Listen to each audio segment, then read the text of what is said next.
May high blood ako nang wala ga normal ang akon nga BP tungod pagit sa akon nga thyroid pala nga ara sa akong liog do gamat amat siya gamay.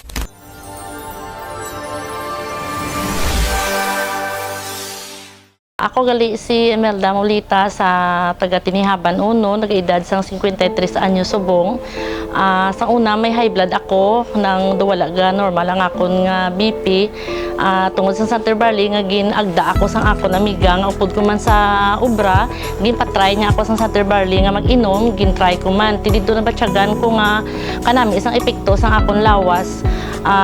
Nagkuha ko sa sige-sige sa ulihin na monitor ko subong akong BP normal katama tungod sa Santa Barley ang tanan kong ginabatsyag dogin panami yagid ang kakapoy sa akong lawas daw ka energetic iko kung makainom ko sini kani subong wala ko ga pabaya sini ga kuha ko permis sa iya kay tungod sa Santa Barley dako gid ang nabulig ya kag tungod pagit sa akon nga thyroid pala nga ara sa akong liog do gamat amat siya gamay tungod sa Santa Barley ginpanami ang akon nga kondisyon.